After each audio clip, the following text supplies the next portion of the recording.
Forgotten mysteries of the ancient world. There's something about the dark that makes the old world feel closer. When the house settles and the last light fades, when the sounds of the modern day finally stop pressing against the windows, the past has a way of drifting in through the cracks. Not loudly, not with any drama, just quietly, the way smoke moves through an open doorway.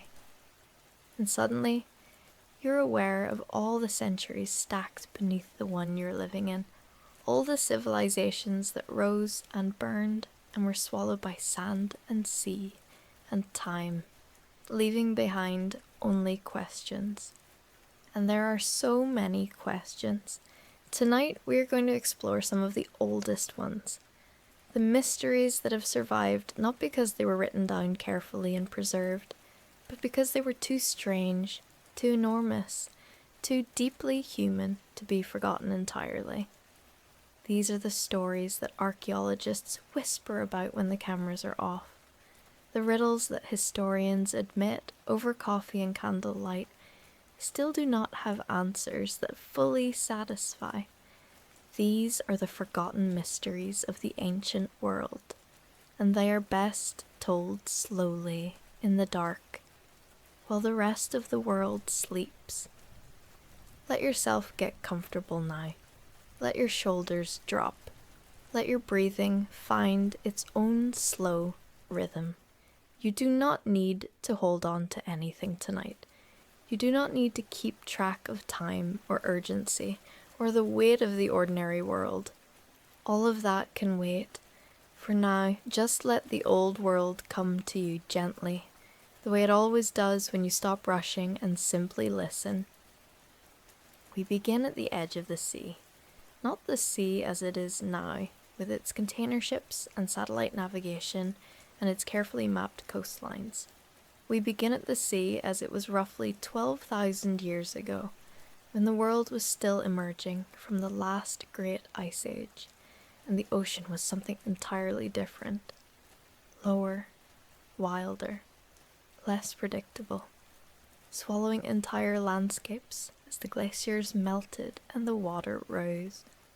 This was a time when human beings were still figuring out what it meant to build a civilization, when the very idea of a city was new enough to be astonishing.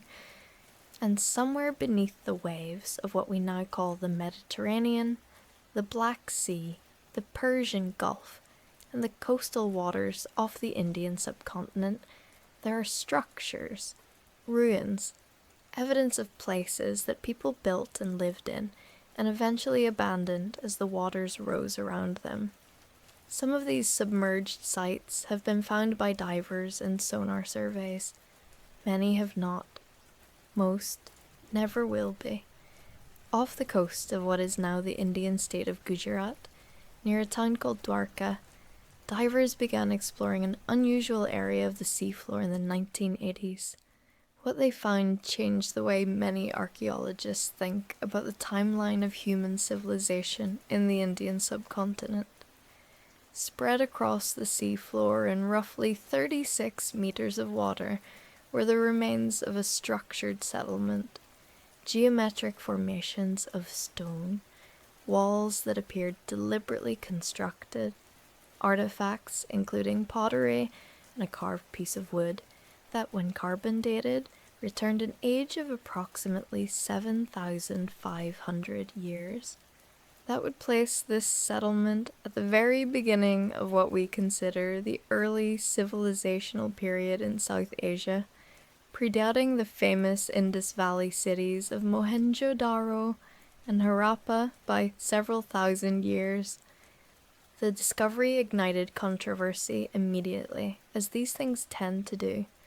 Mainstream archaeology is, quite reasonably, cautious about extraordinary claims. The ocean floor is a complex environment where natural geological processes can create formations that look deceptively like human construction. The carved wood might have drifted there from somewhere else. The pottery might be from a later period, washed down from the shore. All of these are legitimate scientific objections. And yet, the Mahabharata, one of the great Sanskrit epics of ancient India, describes a legendary city called Dwarka as the kingdom of the god Krishna. The text describes a beautiful city built on the ocean's edge, a place of remarkable sophistication and splendor. It describes how, after Krishna's death, the sea rose and swallowed the city completely. For centuries, this was considered mythology, the kind of beautiful metaphorical story that all ancient cultures tell. Then the divers went down with their lights and their cameras and found the stones. Now, this does not prove that Krishna was a historical figure. It does not prove that the epic is a literal historical document. What it does suggest is that the memory of a real event, a real coastal city really being lost to the sea, may have been woven into the fabric of the mythology, preserved not in stone or clay tablet, but in the amber of narrative, passed down across hundreds of generations until someone thought to look beneath the water. This is one of the things that makes ancient mysteries so peculiarly moving. The truth is often not entirely lost. It is just hidden in a form we did not think to look at. Stay with the sea a little longer, because the sea holds more. In the late 1990s, a marine archaeologist named Graham Hancock began diving on an area off the southeastern coast of India, near the town of Mahabalipuram. Local fishermen had long told stories of a great city beneath the waves. They said their grandfathers had said the same thing, and their grandfathers before them. These stories were not taken particularly seriously by the scientific community. Fishermen's legends, after all, are their own category of evidence. Then, in 2002, a tsunami struck the coast of southeastern India and briefly pulled the ocean back from the shore, exposing rocky structures that had not been visible within living memory. When the water returned and divers went to investigate, they found the remains of what appeared to be a large planned settlement on the seafloor, with carved stonework, deliberate architectural forms, and evidence of extensive human habitation.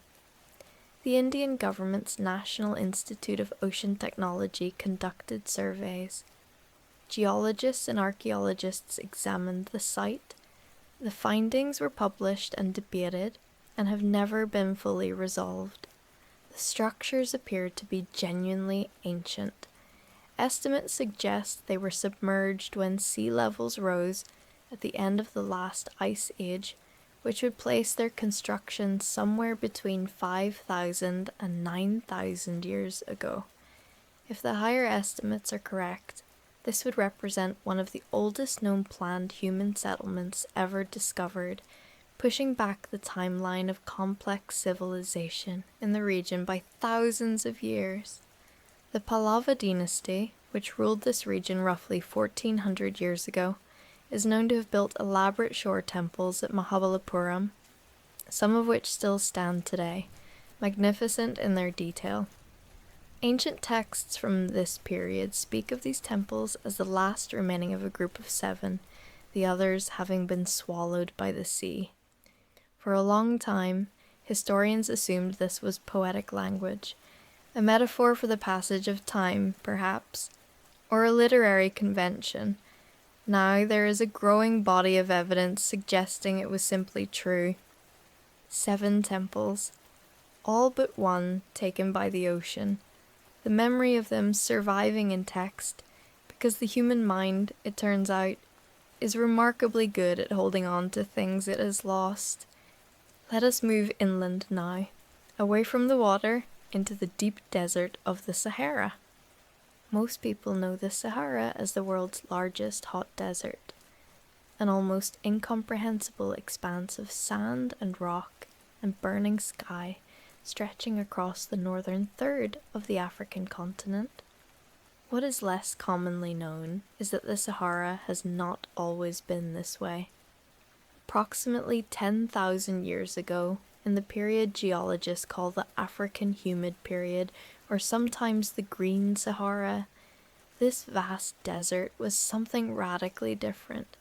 It was a place of lakes and rivers, of grasslands and forest, of remarkable biodiversity. Crocodiles swam in rivers that ran through what is now empty sand. Hippopotamuses wallowed in lakes that left behind fossilized bones in places where no water has flowed for 5,000 years. Elephants and giraffes and lions moved through savanna landscapes across a region that today supports almost nothing. And people lived there. Lots of people. Complex, culturally sophisticated people who left behind evidence of their presence in forms that have survived the millennia remarkably well. In the mountains of the Central Sahara, in a region of Algeria called the Tassili Nadjer, there is one of the most extraordinary artistic archives in human history. The rock walls of these mountains are covered in paintings and engravings, tens of thousands of images created over a period spanning approximately 12,000 years. The oldest images are among the most haunting. Large, rounded figures with featureless faces or unusual headgear that some researchers have described as helmet-like, standing in postures that suggest ceremony or ritual. These figures, sometimes called the Roundhead period paintings, have no clear parallel in any other known art tradition. They appear to represent something specific, a cosmology, perhaps, or a spiritual vision that we have no other record of. Later paintings show the Green Sahara in vivid detail. Cattle herds tended by figures dressed in elaborate clothing, women with intricate hairstyles, hunters pursuing game across grasslands teeming with life. These images are not primitive or crude. They are observational, detailed, and in many cases artistically sophisticated. They are records of a way of life that was rich and complex and deeply connected to a landscape that no longer exists. What happened to the people who made these paintings when the Sahara began to dry? The African humid period ended gradually, over centuries, as shifts in the Earth's orbital cycles changed the distribution of monsoon rains. The grasslands contracted. The lakes shrank and then disappeared. The rivers ran less full each year. The people who had built their lives in this fertile landscape had to make choices. Many archaeologists believe that the drying of the Sahara was a primary driver of one of the most significant events in human history, the emergence of the Great Nile Valley civilization. As the Saharan landscape became increasingly uninhabitable, its diverse population moved toward the one reliable water source that remained, the Nile. They brought with them cattle herding traditions, artistic practices, cosmological beliefs, and organizational structures that, blending with the communities already living along the river, eventually produced the civilization we know as Ancient Egypt. In this reading, Ancient Egypt is not a spontaneous emergence, but a convergence, the coming together of multiple sophisticated Saharan cultures, forced into the Nile Valley by climate change, combining their knowledge and traditions into something that would endure for 3,000 years. The pyramids, the pharaonic religion, the elaborate funerary culture, these things did not appear from nowhere. They grew from roots that stretch back into a green and vanished world that most people have never heard of. The forgotten ancestors of ancient Egypt were painting on desert mountains while the rest of the world was still learning to plant grain. And speaking of Egypt, there are things about ancient Egypt that the textbooks still struggle to explain. Not the grand, obvious things. We know roughly how the pyramids were built, though the precise logistics remain impressive. We know the outline of the pharaonic succession and the basic shape of the religious system, and the reasons the civilization eventually declined. These things are documented, but at the edges of the official account, there are details that do not quite fit, questions that the evidence raises and does not fully answer. Consider the matter of the Great Pyramid of Giza. The Great Pyramid was built approximately 4,500 years ago, during the reign of the pharaoh Khufu, who is sometimes called Cheops in the Greek tradition. It is the oldest of the 7 wonders of the ancient world, and the only one still standing. It consists of approximately 2,300,000 blocks of stone, most weighing between 2.5 and 15 tons, with some granite blocks in the interior weighing up to 80 tons. The precision of its construction is extraordinary, even by modern standards. The base is level to within 2 centimeters across its entire 230-meter span. The sides are oriented to the cardinal points of the compass, with an accuracy of less than 1/20th of a degree. Now, all of this is well documented and, in broad terms, explicable. The ancient Egyptians were brilliant engineers. They had a highly organized labor force, sophisticated mathematical knowledge, and thousands of years of accumulated technical expertise. The logistics are remarkable, but not, in principle, mysterious. What is more puzzling is the interior of the pyramid and what appears to be hidden within it. In 2017, an international team of physicists used a technique called muon tomography, essentially using the behavior of cosmic ray particles to create images of the pyramid's interior, the way an X-ray creates images of the interior of a body. To scan the entire structure, they found something that had not been officially documented: a large void above the Grand Gallery, the pyramid's main internal corridor, measuring at least 30 meters in length.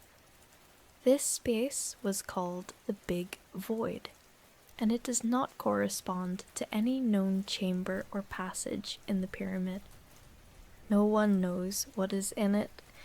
No one knows why it is there.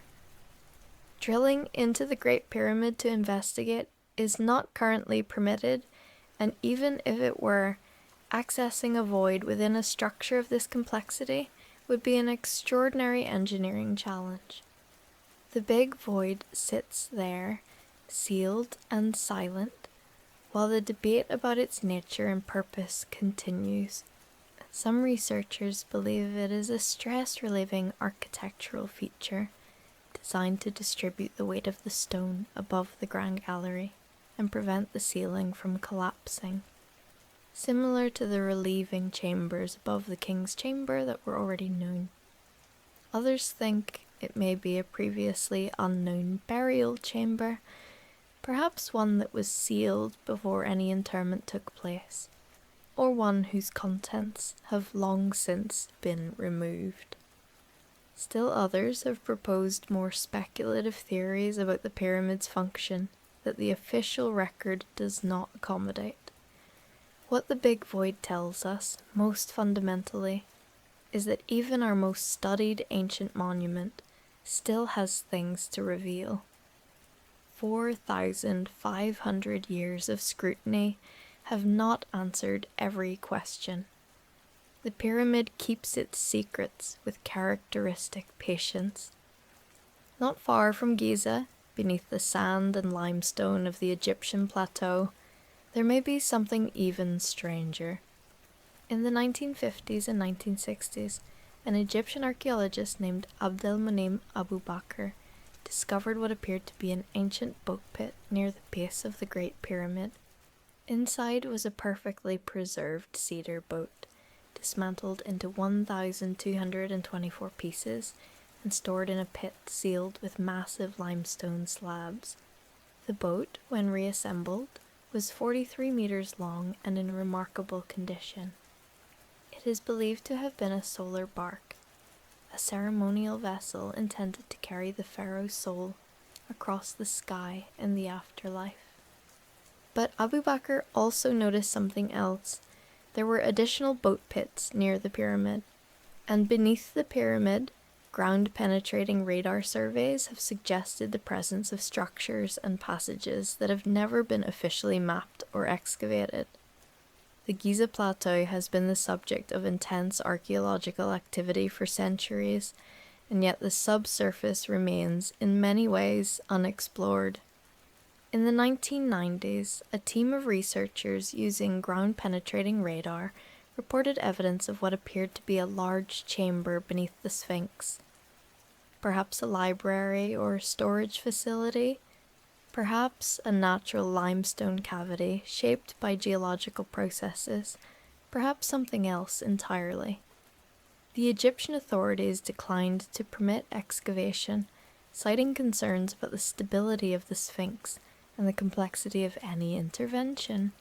The chamber, if it exists, has never been investigated directly. The Sphinx itself is a source of enduring mystery. The body of the Sphinx shows a distinctive pattern of erosion, deep, rounded channels and undulations on the flanks and the back that some geologists argue are consistent with prolonged water erosion rather than wind erosion. If they are right, and if the Sphinx was exposed to sustained rainfall of the kind necessary to produce this pattern, then the Sphinx is considerably older than the official dating, roughly 4,500 years. The climate of the Giza Plateau has been extremely dry for at least 5,000 years. The rainfall patterns necessary to produce the observed erosion would require pushing the Sphinx's construction back to at least 7,000 years ago, perhaps as far as 10,000 years. This is a deeply controversial claim. Most Egyptologists reject it on the grounds that there is no other archaeological evidence of a civilization sophisticated enough to build the Sphinx at that date. The counter-argument is simply that the absence of evidence is not necessarily the evidence of absence, particularly in a region where so much of the subsurface has never been examined. The Sphinx gazes east, the way it always has. Watching the sun rise over the same horizon it has watched for a very long time. It does not seem particularly bothered by the argument. Let us travel now to a different kind of mystery.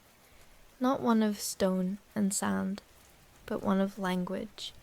Somewhere in the libraries and museums of the world, there are texts that nobody can read, not because they are damaged or incomplete, but because the writing systems in which they were composed are fundamentally unknown. The script has never been deciphered. The language it represents has never been identified. These are orphaned voices from the ancient world, speaking to us in a language we cannot hear. The most famous of these is the Indus Valley script. The Indus Valley civilization, which flourished between approximately 4,000 and 2,500 years ago in what is now Pakistan and northwestern India, was one of the largest Bronze Age civilizations in the world. At its peak, it encompassed more than 1 million square kilometers and included cities whose sophistication rivaled anything in contemporary Egypt or Mesopotamia.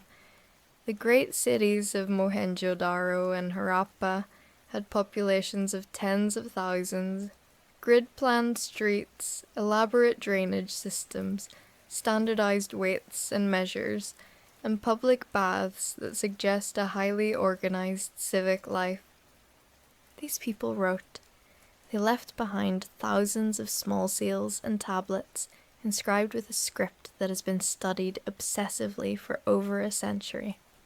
The script consists of somewhere between 400 and 600 distinct signs, a number that suggests it is not a pure alphabet, but possibly a logosyllabic system, like ancient Chinese or Egyptian hieroglyphics, where some signs represent sounds and others represent meanings.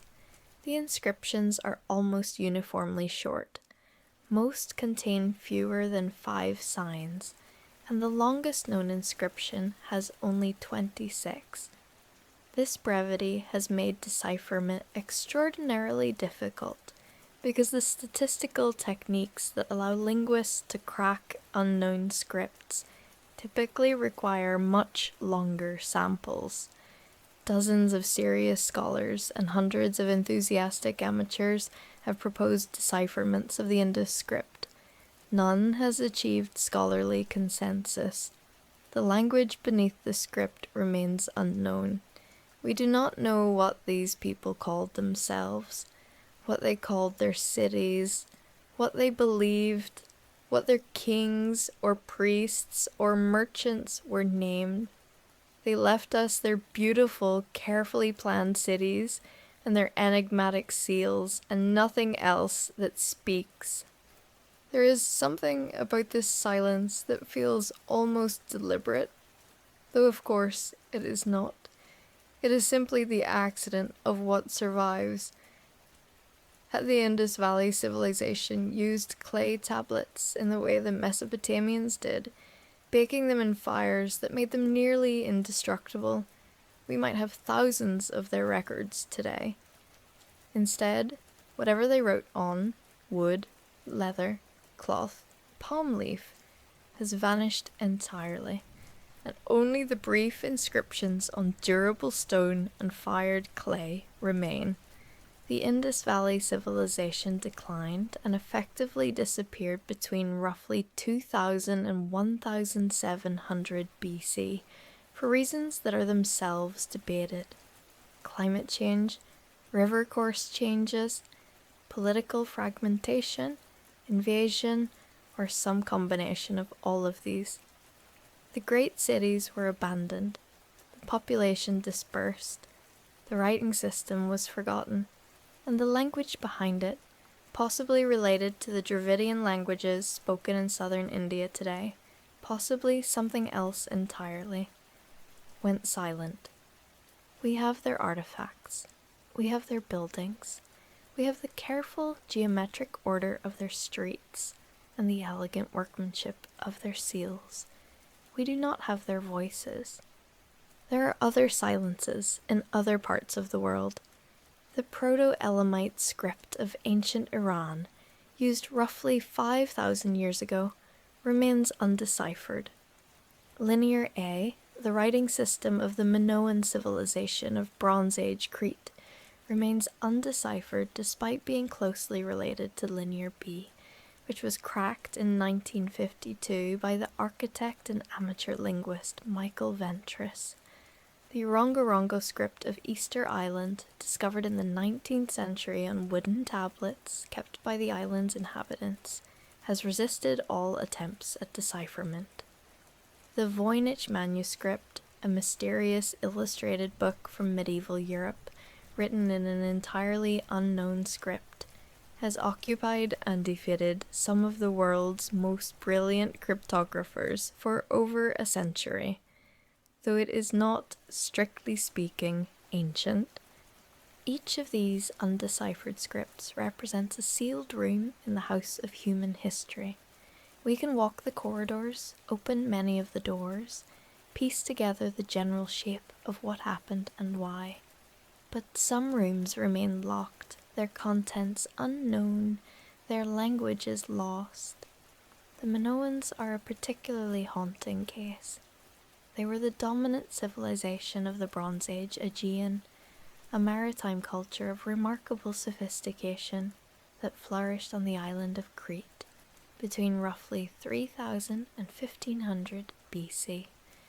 Their palaces, Knossos, Phaistos, Malea, Zakros, were architecturally extraordinary, with multi-story structures, elaborate frescoes, indoor plumbing, and evidence of a highly organized palatial economy. Their art was vivid and joyful in a way that separates it immediately from the more formal traditions of Egypt and Mesopotamia. Dolphins leaping through blue water, young men and women somersaulting over the backs of charging bulls, a blue monkey collecting saffron in a field of crocus flowers. These were people who found the world beautiful and said so in paint and plaster on every wall they could reach. They wrote in Linear A, a script of about 50 to 60 signs that appears to be a syllabic writing system. Linear B, the script used by the Mycenaean Greeks, who later occupied Crete and much of mainland Greece, was derived from Linear A and was successfully deciphered, revealing an early form of Greek. But when scholars tried to read Linear A using the same phonetic values that Ventris had established for Linear B, they got words and sounds that corresponded to no known language.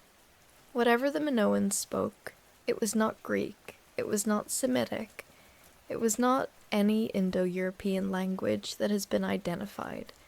It appears to be a language isolate, a language with no known relatives, belonging to no known family. The Minoans vanished abruptly around 1500 BC, probably due to a combination of the massive volcanic eruption on the nearby island of Thera, one of the largest volcanic events in human history, which would have generated tsunamis and years of volcanic winter across the eastern Mediterranean, and subsequent invasion and occupation by the Mycenaean Greeks. The palaces were destroyed and not rebuilt. The Linear A script disappeared with them. Who were these people, really? Where did they come from?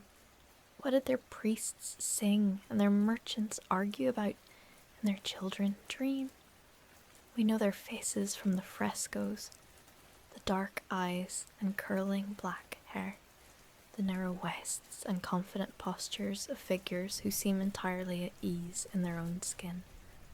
We know the texture of their daily life from the objects they left behind. We do not know a single word they spoke. Let the silence settle around you now, like water finding its level. You are somewhere between sleep and waking, and that is exactly the right place to hear these stories. The old mysteries do not need you sharp and critical. They need you open, willing to sit with not knowing, comfortable in the long dark between the question and the answer. Breathe in, breathe out. We are going to travel a little further now, into the deep Americas, where some of the most remarkable and least understood civilizations in human history built their worlds in the shadow of volcanoes and the jungle. When Spanish conquistadors first encountered the ruins of Teotihuacan in the Valley of Mexico in the 16th century, they were stunned. The city was already ancient, abandoned for roughly 700 years, but it was still vast and impressive beyond anything they had encountered in Europe. The Aztecs, who had established their own empire in the region, told the Spaniards that Teotihuacan was the place where the gods had gathered at the beginning of the current world age to create the sun and the moon. They called it Teotihuacan, which in the Nahuatl language means the place where men become gods. The city's builders, the Aztecs said, had been giants. This was mythology, of course, but it captured something real about the scale of what the unknown builders had accomplished. At its peak, between roughly 100 and 500 AD, Teotihuacan was one of the largest cities in the world. A planned urban center covering approximately 20 square kilometers and housing a population estimated at between 100,000 and 200,000 people.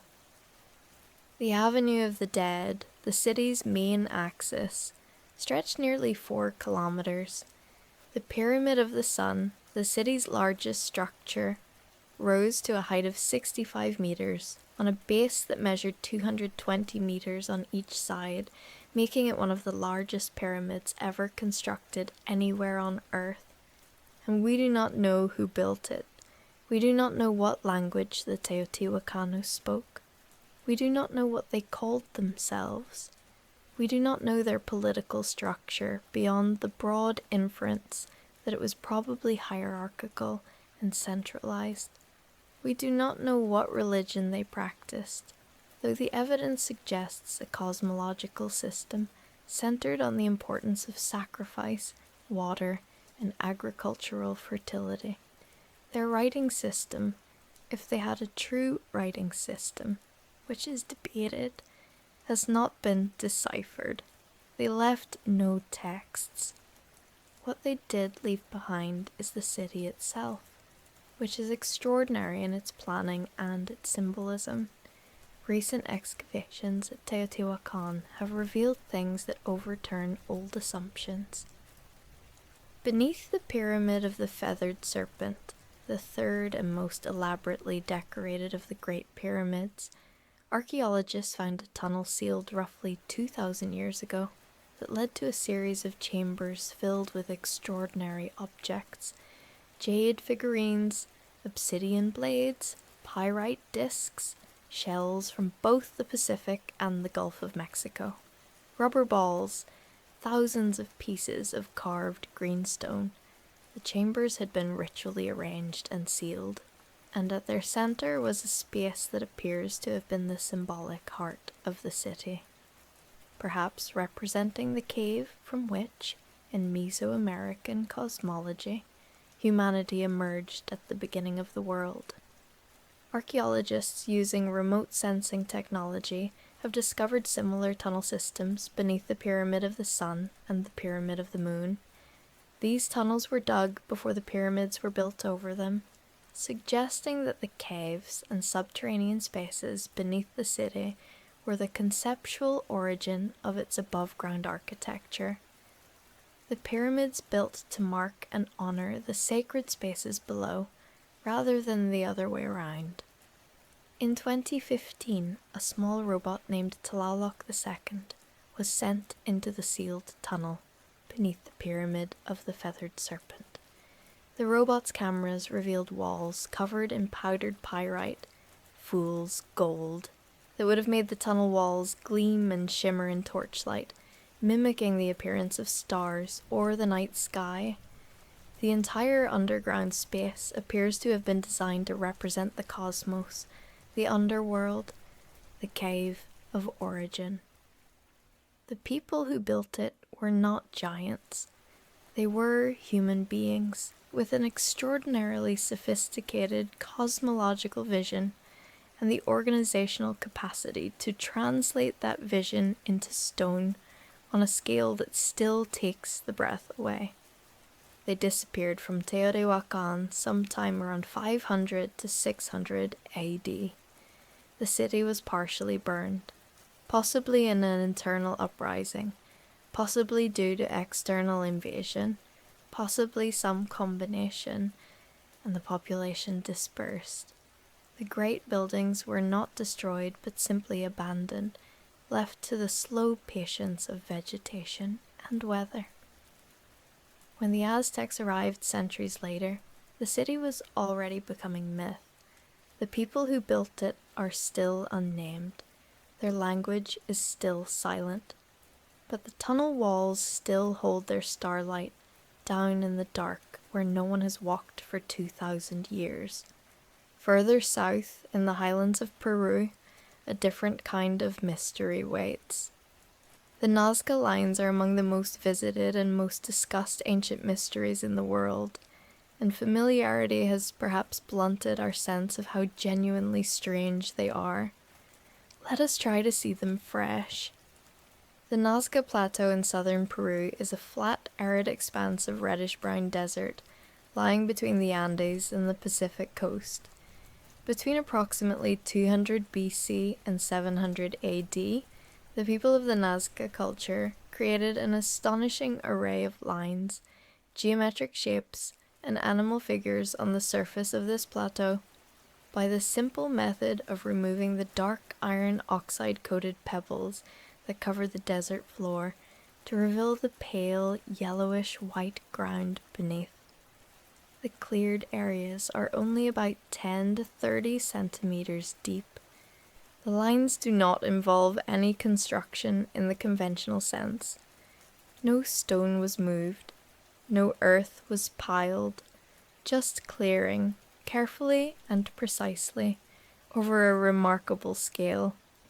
The figures include a monkey with a spiral tail, a hummingbird with a wingspan of nearly 100 meters, a spider, a condor, a whale, a human figure, sometimes called the astronaut, and dozens of others.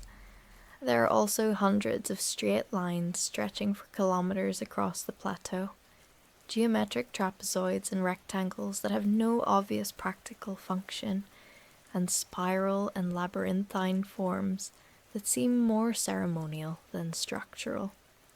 The famous puzzle is, of course, that many of the most elaborate figures are only fully visible from the air. The hummingbird, for instance, is invisible at ground level. Standing at its center, you would see only disturbed desert floor, no sense of the elegant form that reveals itself from several hundred meters above.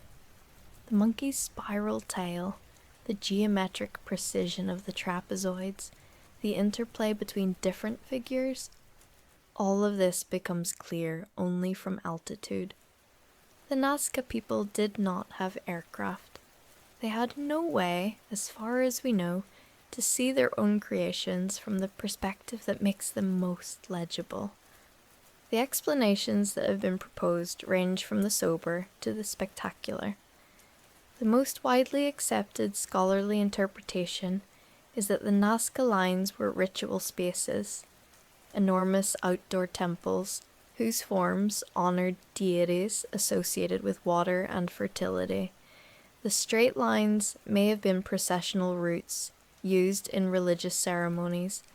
The animal figures may have represented constellations or sacred animals associated with particular aspects of the natural world. The scale was not meant to impress viewers from the air, but to impress the gods, and perhaps also to be legible to the dead, who in many Andean traditions are thought to look down from above. This is a reasonable and well-supported theory. It does not somehow fully satisfy. The precision of the figures, a hummingbird drawn to near-perfect proportions, a spider that accurately represents the reproductive anatomy of a specific Amazon genus, suggests a level of planning and grid mapping that implies sophisticated technique. How did the Nazca people plan and execute figures of this scale and accuracy without any elevated perspective to guide them? The practical challenge is not impossible. Scholars have demonstrated that it can be done with simple tools and careful mathematics, but it is genuinely impressive. And the question of why they chose this particular form of expression on this particular scale still opens into something that feels like mystery. What were they trying to say? Who were they saying it to? And what happened to them?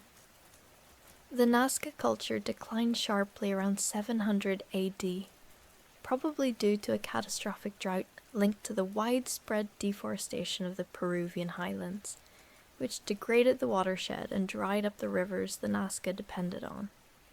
They had cut down the huarango trees that held the desert soil together and regulated the water table, and the desert reclaimed what they had taken from it. Yet, the lines remained undisturbed in the dry air, slowly fading into the rock that bore them, waiting for someone with an airplane to notice them in the 20th century. The hummingbird still flies on the plateau, frozen mid-flight in the pale stone, going nowhere. You are drifting now, aren't you? The edges of the day are very soft, and the old world is very close. Let yourself float on the current of these stories. There is no urgency here. There is only the quiet and the dark and the accumulated strangeness of all the things human beings have built and believed and forgotten. We have traveled across submerged cities and painted mountains and silent scripts and desert drawings. Now we move into a different kind of mystery, one that is not about what was lost, but about what was known. Because one of the most persistent and fascinating questions in the study of ancient civilizations is not only what they built or what they believed, but what they understood. What did they know, and how did they know it? In 1901, a Greek sponge diver named Elias Stadiatos was working near the island of Antikythera, a small island off the southern tip of the Peloponnese, when he descended to investigate a shipwreck lying on the seafloor at approximately 45 meters depth. The wreck was ancient, a Roman-era cargo ship that had gone down sometime around 60 to 70 BC, and it was covered in remarkable objects, bronze and marble statues, glassware, pottery, jewellery, coins. Among the debris recovered over the following months was a lump of corroded bronze that initially attracted little attention. It was about the size of a shoebox, badly encrusted with marine growth and oxidation, and clearly some kind of mechanism. There were gears visible where the casing had crumbled away, and traces of inscribed text on what remained of the outer surfaces. It was set aside. Other things seemed more interesting. It was not until 1902 that archaeologist Valerio Stais noticed that the lump of bronze contained a gear, a genuine, precisely cut, toothed gear wheel, and began to suspect that the object was something extraordinary. His colleagues largely dismissed the idea. A device of this mechanical complexity could not, they argued, date from 60 BC. It must be medieval, accidentally mixed with the ancient wreck. The suggestion was set aside again. For decades, the Antikythera mechanism, as it came to be called, sat in the Athens Museum, studied occasionally, explained inadequately, never fully understood. Then, in the 1950s and 1960s, British physicist Derek de Solla Price brought modern analytical techniques to bear on the fragments. X-ray imaging revealed the internal complexity that corrosion had hidden. Dozens of gear wheels, differential gearing mechanisms, concentric ring systems, epicyclic gearing. The mechanism was, Price concluded, an analog computer, a mechanical device of extraordinary sophistication designed to model and predict astronomical phenomena. Subsequent decades of study, culminating in the work of the Antikythera Mechanism Research Project in the 2000s and 2010s, have revealed the full extraordinary picture. The device modeled the motions of the sun and moon across the zodiac, predicted solar and lunar eclipses according to the Saros cycle and the Exeligmos cycle, tracked the 4-year cycle of the Panhellenic Games, the Olympiad, the Pythiad, the Nemead, and the Isthmiad, and may also have tracked the movements of the 5 planets known to ancient Greek astronomy. It was, in effect, a handheld model of the known solar system. The mechanical knowledge required to build it, the understanding of differential gearing, the ability to cut gear teeth with sufficient precision to mesh correctly across dozens of wheels, the mathematical knowledge to translate astronomical cycles into gear ratios, was not supposed to exist in 60 BC. We had believed that this level of mechanical sophistication was a medieval achievement, developed in the Islamic world, and then in Europe during the 13th and 14th centuries AD, roughly 1,400 years after the Antikythera mechanism was made. The device is unique. Nothing like it has been found anywhere else. There is a reference in Cicero, writing around the same period that the mechanism was made, to a device built by the Stoic philosopher Poseidonius that modeled the motions of the sun, moon, and planets, and a description by Cicero of a similar device attributed to Archimedes. These references were long thought to be vague descriptions of simple orreries or armillary spheres, decorative models with no moving parts. Now they look like something else entirely. Did the ancient Greeks possess a mechanical tradition of which the Antikythera mechanism is the only surviving example? Were there workshops somewhere in the ancient Mediterranean world producing devices of this complexity, all of which have perished because bronze is a valuable material that gets melted down and reused? Or was the mechanism a unique creation made once by a single genius whose name we will never know, and lost when the ship carrying it went down in a storm? We cannot answer these questions. We have only the mechanism itself, sitting in its museum case in Athens, still running after 2,000 years. Metaphorically speaking, its gears still in their configurations from the day the ship went under, its inscriptions still telling anyone who can read them how to track the sky. The ancient world was full of knowledge we tend to underestimate. Take the matter of the Earth's circumference. Around 240 BC, a Greek mathematician and librarian named Eratosthenes, working in Alexandria, used an elegant geometric observation to calculate the circumference of the Earth. He knew that at midday on the summer solstice in the city of Syene, now called Aswan in southern Egypt, the sun was directly overhead, casting no shadow in a deep vertical well.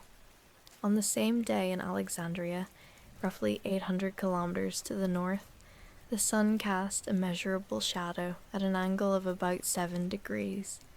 Since 7 degrees is approximately 1/50th of a full circle, and the distance between Syene and Alexandria was known, the circumference of the Earth was simply 50 times that distance. Eratosthenes calculated the Earth's circumference to be approximately 39,300 kilometers. The actual circumference is approximately 40,075 kilometers. He was off by less than 2%. He did this with a stick and a well, 2,260 years ago, without a satellite, without GPS, without a computer, without anything except a clear understanding of geometry, and a willingness to reason carefully from observation. The knowledge that the Earth was round and roughly how large it was, which seems like modern scientific insight, was understood in the ancient world with remarkable precision. Or consider ancient medicine. The Edwin Smith Papyrus, an ancient Egyptian medical text dating to approximately 1600 BC, but believed to be a copy of an original written perhaps 1,000 years earlier, is a clinical document of startling sophistication. It describes 48 cases of injury and illness in careful detail, including examination techniques, diagnosis, prognosis, and treatment. The language is empirical. The physician observes specific symptoms, draws specific conclusions, recommends specific interventions. There's almost none of the magical or supernatural content that characterizes other ancient medical texts. When the author of the Edwin Smith Papyrus does not know what to do, he says so directly. An ailment which I will not treat. This is not a failure of nerve. It is the clear-eyed acknowledgement of a trained clinician who knows the limits of available knowledge. The papyrus contains the earliest known descriptions of the brain, the meninges, the spinal cord, and the cerebrospinal fluid. It describes the pulse and its relationship to the heart. It identifies the brain as the seat of mental function, an insight that most cultures of the ancient world missed, assuming that the heart was the organ of thought and feeling. The Egyptians, who routinely removed and discarded the brain during mummification while carefully preserving the heart, apparently distinguished between the religious and ceremonial importance of the heart and its practical role in the body. Who wrote the original text? Some scholars have attributed it to Imhotep, the great physician and architect of the Third Dynasty, who lived approximately 4,600 years ago, and who was later deified as a god of medicine. This attribution cannot be proven, but the antiquity of the original text is not seriously disputed. If the Edwin Smith papyrus is indeed a copy of a much older original, then sophisticated clinical medicine in Egypt may go back further than anyone has been able to demonstrate archaeologically. What else did they know that we haven't found yet? Let us go further back still, to a time before Egypt was Egypt, before the Nile had gathered its wandering peoples into a civilization, to a place in the highlands of southern Turkey, where something happened that changed the world. Göbekli Tepe is a site that archaeologists are still struggling to fit into their understanding of prehistory. Located on a ridge in the Germush mountain range in southeastern Turkey, it consists of a series of circular enclosures built from massive T-shaped limestone pillars, many carved with elaborate relief images of animals, foxes, scorpions, vultures, wild boars, aurochs, ducks, and many others, as well as abstract symbols and, occasionally, humanoid forms with arms and hands carved in low relief along the sides of the pillars. The site was deliberately buried around 10,000 years ago, the enclosures intentionally backfilled with debris and a new layer of construction built on top. The dating is extraordinary. Göbekli Tepe was constructed beginning approximately 12,000 years ago, predating the beginning of agriculture in the region by at least 1,000 years, predating the invention of pottery by several thousand years, predating Stonehenge by more than 7,000 years.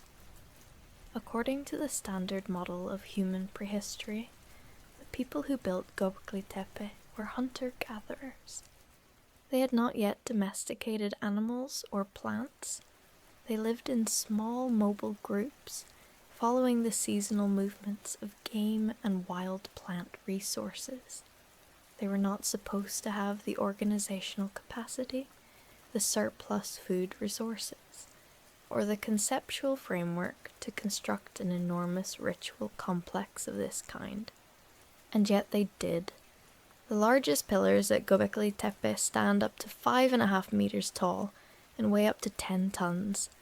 They were quarried from limestone bedrock nearby, shaped with stone tools, transported to the site, and erected in carefully planned circular arrangements. The carving on them is not crude or tentative. It is confident, detailed, and artistically sophisticated, representing animals with a specificity that suggests long and careful observation by people who knew these creatures intimately. Whoever made these carvings understood not just what the animals looked like, but how they moved, how they held themselves, particular quality of their presence. The site appears to have been a gathering place for a large region, a center of ritual and ceremony that drew people together perhaps seasonally, perhaps for specific purposes that we cannot fully identify.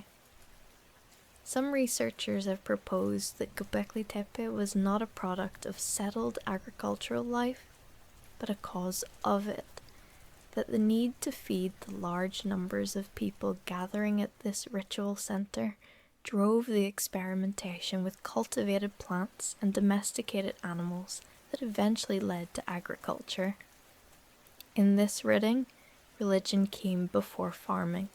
ceremony before civilization, the sacred before the practical. This inverts the narrative that most of us learned, which goes roughly. Humans first learned to farm and produce reliable food surpluses, which allowed them to settle in one place, which gave them the time and resources to build temples and develop complex religion.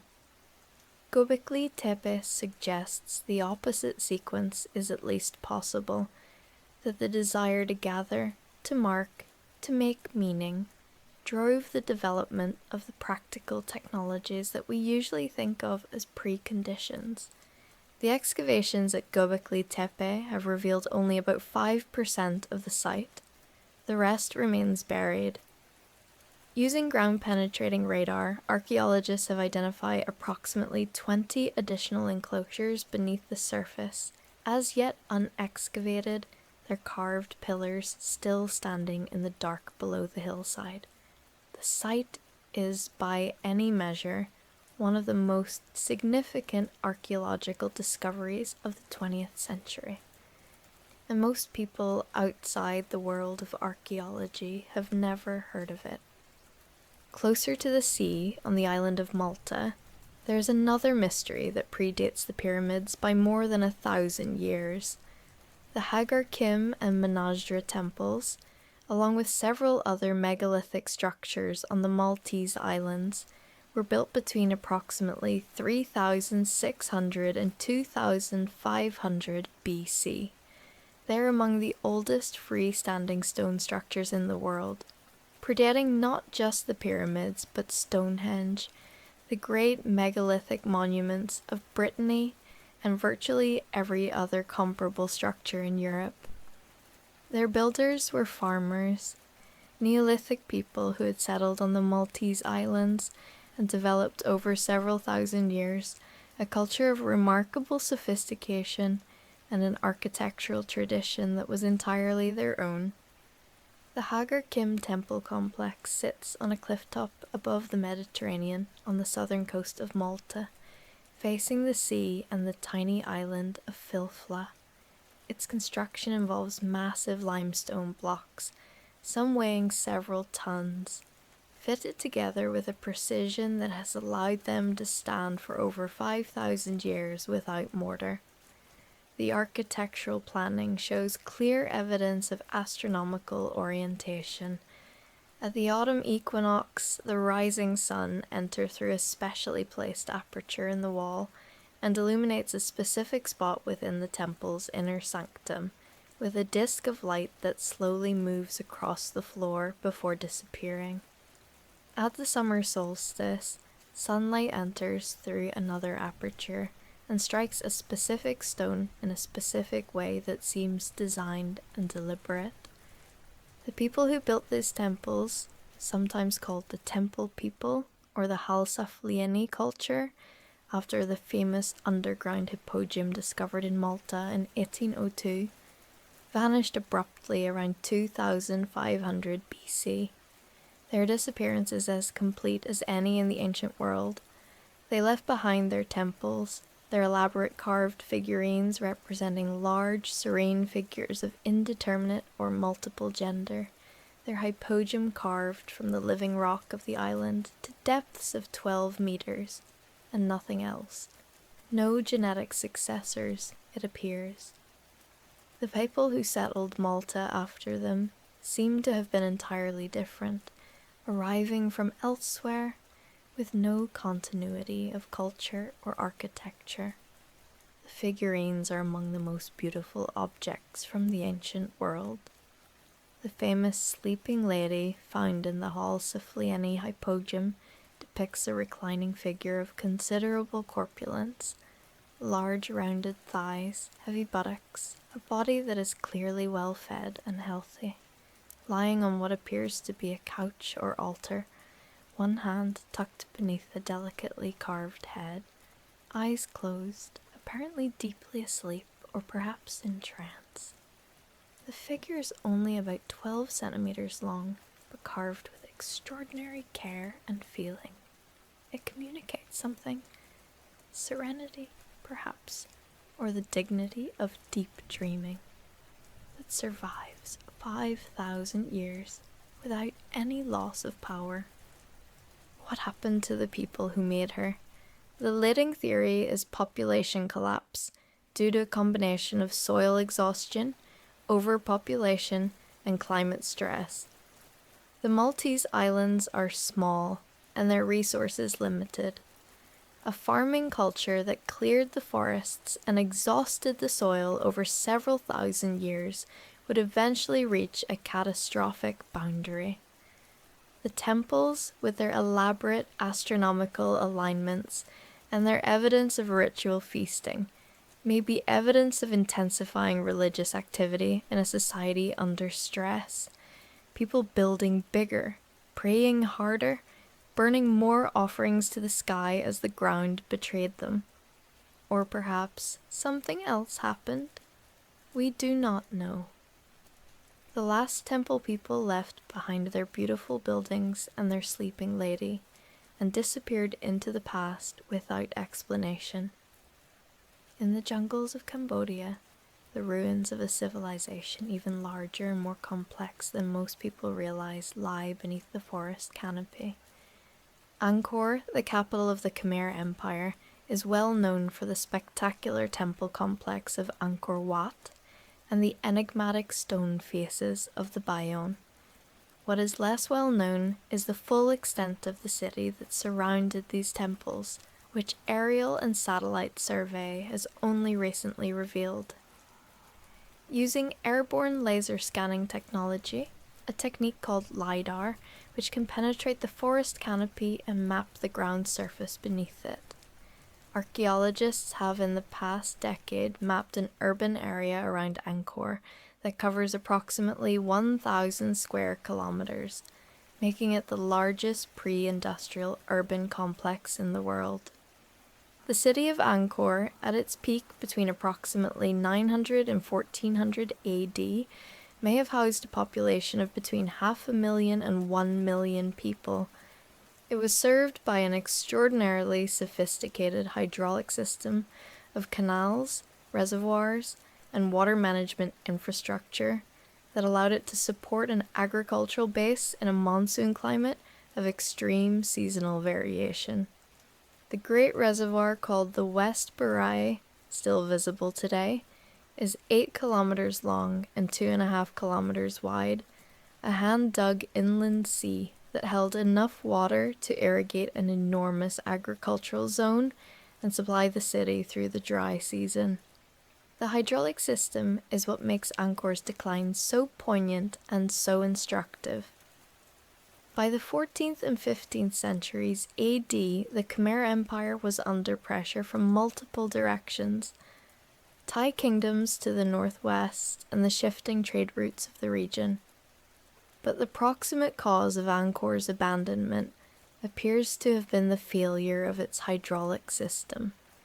LiDAR mapping and core sampling from the canal beds have revealed evidence of catastrophic floods during the particularly severe monsoon seasons of the early 15th century AD, alternating with severe droughts.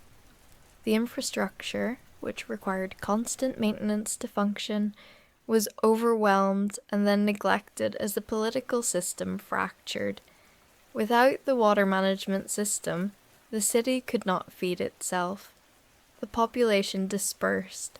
The forest moved in. Within generations, the jungle had swallowed most of the city. Only the stone temples, too massive to be taken by vegetation, remained visible, and even they were slowly consumed by the roots of fig and silk cotton trees, their stones prized apart by wood that expanded and contracted with the seasons, forming the extraordinary imagery of trees and temples merged into a single organism that visitors to Ta Prohm Temple see today. The forest reclaimed most of Angkor. What the LiDAR surveys have revealed is that there's vastly more to find beneath that forest than anyone suspected.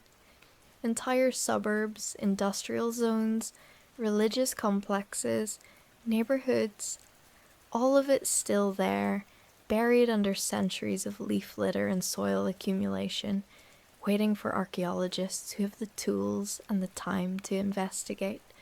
We are still, quite literally, discovering the full extent of one of the largest cities in the medieval world. What does that say about everything else that is still hidden?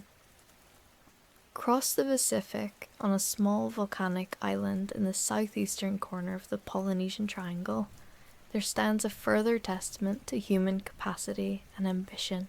Easter Island, called Rapa Nui by its inhabitants, is one of the most remote permanently inhabited places on Earth.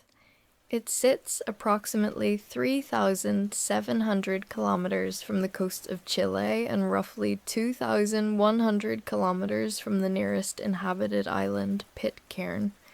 Its indigenous inhabitants arrived there between approximately 800 and 1200 AD, themselves the western extreme of the remarkable Polynesian migration that had spread human settlement across the Pacific Ocean in the greatest feat of open ocean navigation in history.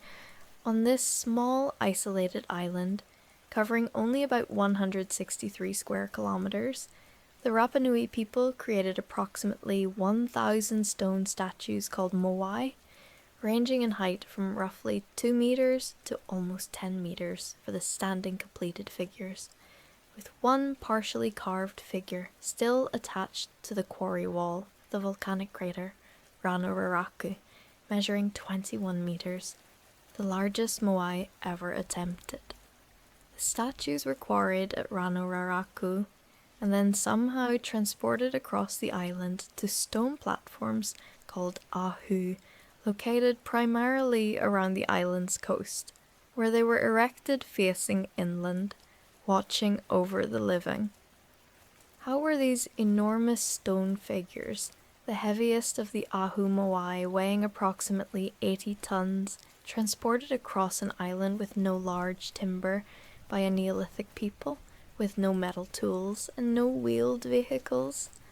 This question has occupied researchers for centuries. Oral tradition on Rapa Nui says that the moai walked, moved by spiritual power called mana. The mythology reflects a genuine mechanical reality.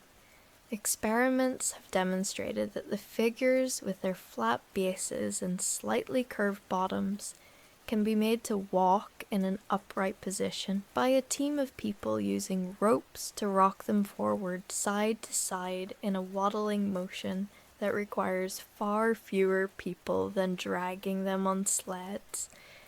The more profound mystery about Easter Island is what happened to its civilization. When the Dutch explorer Jacob Roggeveen arrived on Easter Sunday of 1722, giving the island its European name, he found a population of 2,000 to 3,000 people living in poverty on a largely deforested island, with most of the moai toppled from their platforms. The society he encountered bore no obvious relationship to the one capable of moving and erecting multi-ton stone statues. Something had clearly happened. The traditional narrative, popularized by Jared Diamond in his book Collapse, was one of ecocide. The Rapa Nui people had deforested their island in the effort to transport the moai, causing agricultural collapse, resource depletion, interclan warfare, and a catastrophic population decline that reduced a once flourishing society to a remnant. Recent scholarship has complicated this picture significantly.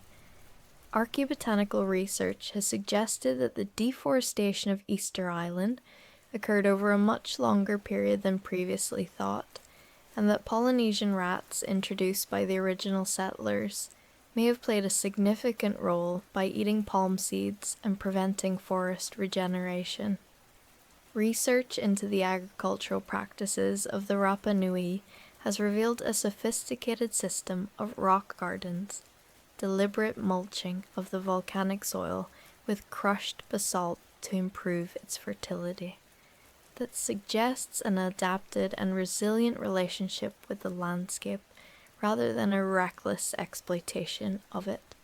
and the demographic collapse on Easter Island may have been primarily caused not by internal ecocide, but by the arrival of European diseases and slave raiders in the 18th and 19th centuries AD, which reduced the population from several thousand to fewer than 100 by 1877. The Moai watched the interior of the island they were made to protect. Their eyes, which were originally inlaid with white coral and red volcanic stone, have almost all been lost. The red pupils of 100 stone gazes scattered across the grass and dust of the hillsides. The Ahu platforms are slowly being restored by the island's descendants. The story of what happened here is still being written, and the old version, the cautionary tale of a people who destroyed themselves, is turning out to be a more complicated truth. In the highlands of Bolivia, on a vast plateau between the eastern and western ranges of the Andes, at an elevation of approximately 3,850 meters above sea level, there are the ruins of a city called Tiwanaku. Tiwanaku is the capital of one of the most significant civilizations in South American history. A state that, at its peak, between approximately 500 and 1000 AD, controlled territory across much of what is now Bolivia, Peru, and northern Chile, and whose cultural influence extended even further. Its monumental architecture, including the Acapana Pyramid, the Kalasasya Temple Complex, and the extraordinary Gateway of the Sun, was built from massive blocks of andesite and sandstone, many weighing tens of tons, transported from quarries on the shores of Lake Titicaca, some 90 kilometers away. The Gateway of the Sun, a single block of andesite weighing approximately 10 tons and carved from a single piece of stone, bears in its central frieze one of the most complex and intriguing iconographic programs in South American art. A central figure, believed to represent the deity Viracocha or a related solar god, stands with arms outstretched holding two staff-like objects, surrounded by a radiating headdress and flanked by rows of running winged figures with condor heads and human bodies. The carving is precise and detailed, done in a style that suggests a highly formalized artistic tradition. The symbols it contains have been interpreted as a calendar, a cosmological map, a mythological narrative, and a ceremonial instruction, and none of these interpretations has been definitively confirmed or rejected. Tiwanaku's economy was based on the management of the harsh altiplano environment, including an agricultural technique called raised field farming, the creation of artificial islands of raised earth surrounded by canals, allowing crops to grow in the cold, waterlogged floodplains of the Lake Titicaca basin. These raised fields, totaling approximately 100,000 hectares at their greatest extent, represent one of the most sophisticated agricultural engineering achievements in pre-Columbian history. The canals between the raised beds absorbed solar heat during the day and released it at night, creating a microclimate several degrees warmer than the surrounding plain, and protecting the crops from the frequent frosts that threatened agriculture at this altitude. When Tiwanaku collapsed around 1000 AD, the raised fields were abandoned. The canals silted up.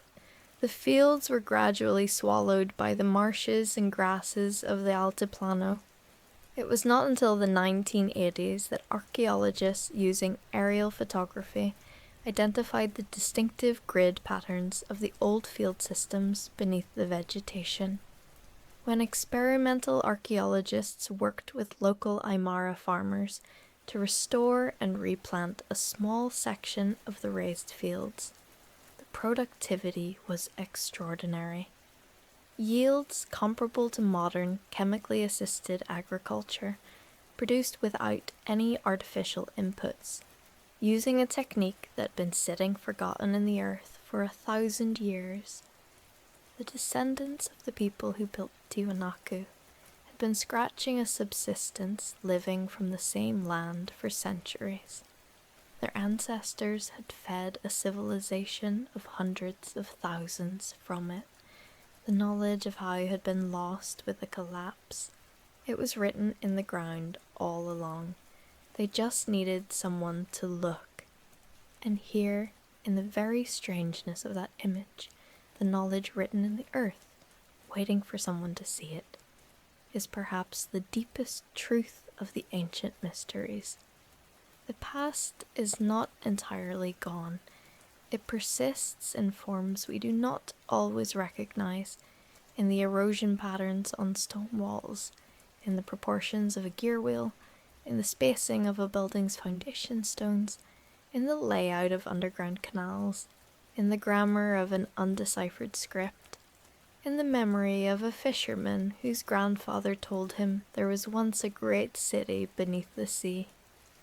Human beings are, among other things, creatures who carry the past forward. We are built for it. Our brains are prediction machines, constantly using everything that has already happened to model what will happen next. The ancient world does not require us to dig it up in order to continue influencing us. It is already in us in ways we are only beginning to understand. Consider for a moment the stars. In the Highlands of Scotland, on the western coast of the Isle of Lewis, there stands a circle of standing stones called Callanias. The Callanish stones, they were erected approximately 5,000 years ago in the 3rd millennium BC by Neolithic farmers who are genetically almost entirely unrelated to the people living in Scotland today. The site was abandoned and forgotten, and by the time it was rediscovered by antiquarians in the 18th century AD, the stones were buried to a depth of nearly 1.5 meters in accumulated peat. The main circle at Callany is roughly 13 meters in diameter, composed of 13 stones of varying heights surrounding a central monolith nearly 5 meters tall. Extending from the circle are 4 avenues of stone, to the north, south, east, and west, giving the site from above the appearance of a Celtic cross, though it predates Christianity by 4,000 years. The longest avenue, to the north, consists of 2 parallel rows of stones stretching approximately 80 meters. Astronomical analysis of the Callanias site has revealed a complex relationship between the stones and the movements of the moon. The site is positioned at a latitude where, every 18.5 years, the moon reaches its major lunar standstill, a point in its cycle where it appears to skim along the horizon rather than rising high into the sky. At Callanias, at this point in the cycle, the moon appears to rise from behind the nearby hill called Knock and Tursa, travel along the southern horizon, and set within the stone circle itself, apparently entering the monument and lying down within it before disappearing. The entire visible arc of the moon at major standstill, as seen from Callanias, is framed by the geometry of the site. This is not coincidence. The builders of Callani were tracking the moon with a sophistication that implies generations of careful observation that would have required record keeping of some kind, because the major lunar standstill cycle of 18.5 years is longer than most individual human memory would reliably span. They were not just watching the sky, they were building institutions, passing knowledge across generations, maintaining a practice of observation that made them, in the most fundamental sense, scientists. They did not have writing, they did not have telescopes, They had stone and patience and the long, dark winter sky of the Scottish Islands, and from these materials they built an instrument that still works, 5,000 years later, still calibrated to the movements of the moon with an accuracy that was not suspected until the 20th century. What else were they tracking? What else did they know? We have the stones. We do not have the people who stood among them on those cold northern nights, watching the moon come home. The ancient world is full of moments like this, moments where you catch a glimpse, through a gap in the evidence, of someone watching the sky or measuring the earth, or carving a face from stone with a quality of attention that is entirely recognizable, entirely human, entirely present, entirely awake. And you feel the distance between then and now collapse for just a moment, because that is the thing about the ancient mysteries ultimately. They are not puzzles to be solved, though we go on trying to solve them, and should. They are not simply evidence of how much we have lost, though we have lost so much, and the weight of that loss is real. They are, most fundamentally, evidence of people, specific, curious, creative, ambitious, frightened, faithful, tired, hopeful people who built things and believed things and looked at the sky and asked questions that have not yet been answered. The woman who painted the round-headed figures on the rock walls of the Tassili Najer in the green Sahara that was already dying beneath her feet. The engineer in some workshop in ancient Alexandria or Rhodes who watched a gear mesh with another gear and thought, I could model the sky with this. The Nazca artist who planned a hummingbird across a plateau she could never see from above, trusting that the form she carried in her head would survive the translation into desert. The priest or healer who touched the wounded brain of a patient and wrote down, for the first time in any language, what they saw. They were all trying to do what we are still trying to do, to understand the world and to leave something of themselves in it.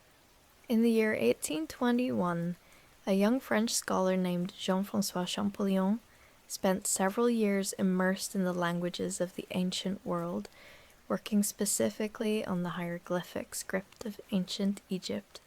The Rosetta Stone, a decree from the reign of Ptolemy V, written in 3 scripts, hieroglyphic, Demotic Egyptian, and ancient Greek, had been discovered by Napoleon soldiers in 1799, and its potential as a decipherment key had been immediately recognized.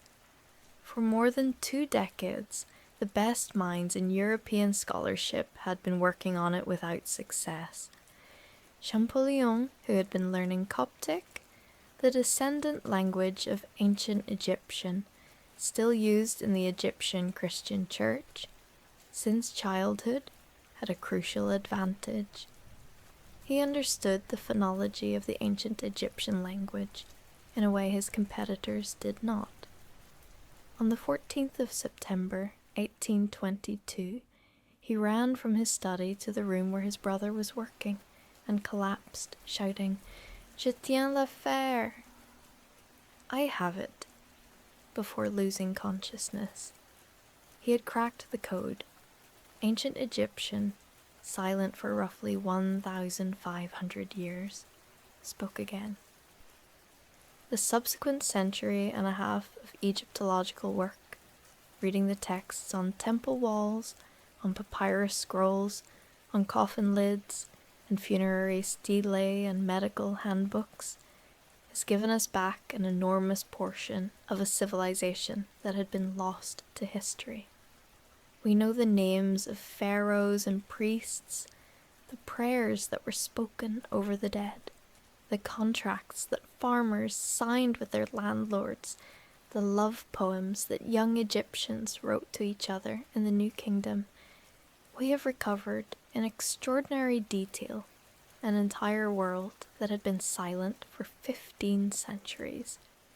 But there are scripts that have no Rosetta Stone, no bilingual text, no phonetic anchor, no chance discovery in a ditch in the Nile Delta to provide the key. The Indus script, Linear A, Proto-Elamite, these may never be deciphered. The language beneath the undeciphered symbols may be extinct with no surviving relatives, no living tradition that carries its sounds forward into the present. Or there may be a key we have not found yet. In archaeology, the discovery that changes everything tends to come without warning.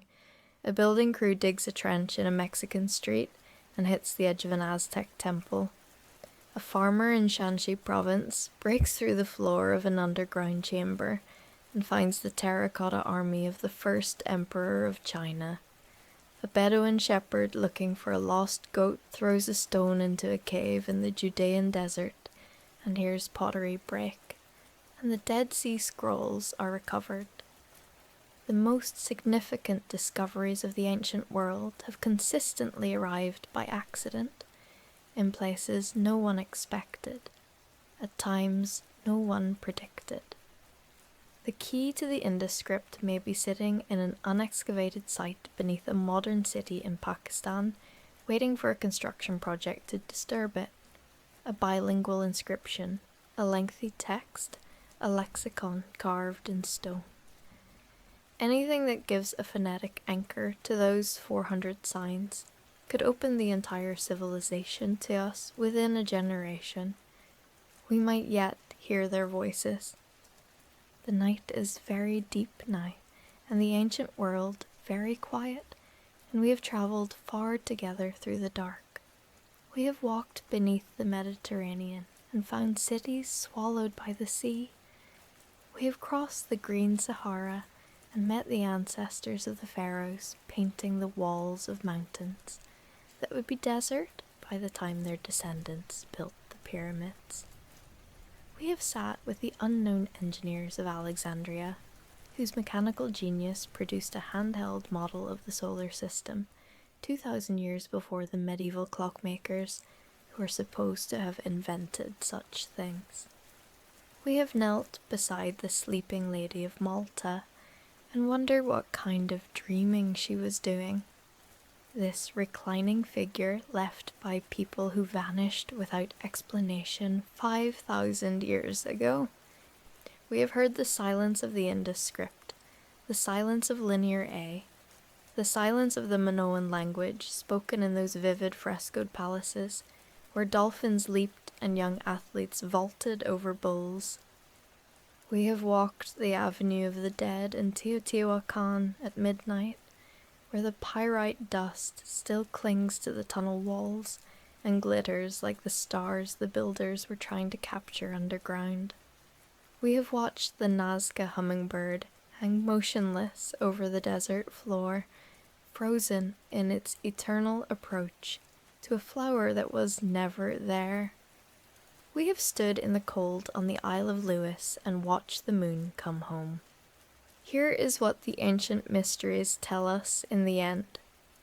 They tell us that human beings have always been doing this, always building, always reaching, always trying to understand something that exceeds their immediate grasp, always watching the sky and asking why the lights move as they do, always trying to map the territory of the unknown, always making beautiful things in the middle of their fear and their exhaustion and their grief, always leaving messages for whoever comes after, in stone, in paint, in script, in the careful alignment of a building's axis, with the point where the sun rises on the longest day of the year.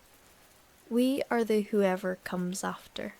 We are the ones the ancient world was trying to reach, and we are still mostly failing to hear them, not because we are not trying, but because the medium of transmission is so old and so damaged and so partial. We hear fragments. We hear the whisper of something that was once a full voice, but we hear it.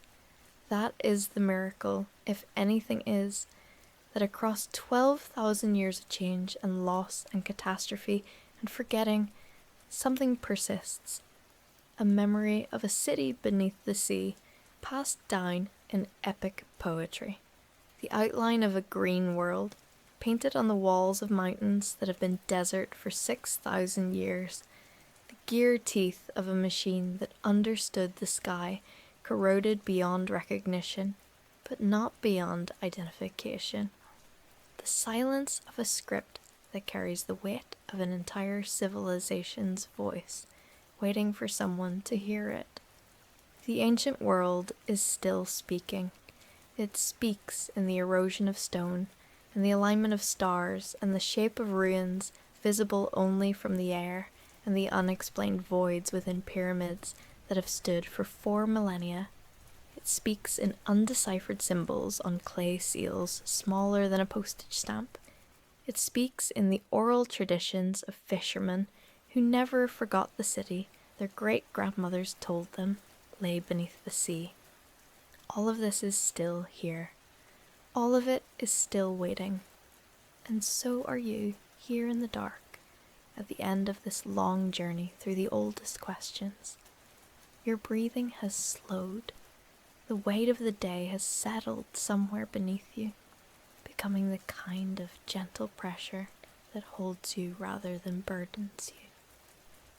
The ancient world has drifted very close, as it always does in the small hours, when the defenses of the ordinary are down and the long human story can be felt for just a moment in something like its full depth.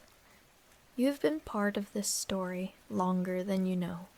The curiosity that made you want to hear about the Nazca lines and the Antikythera mechanism and the painted caves of the Sahara, that is the same curiosity that made a woman in the dying green Sahara climb to a rock wall and reach for her pigments.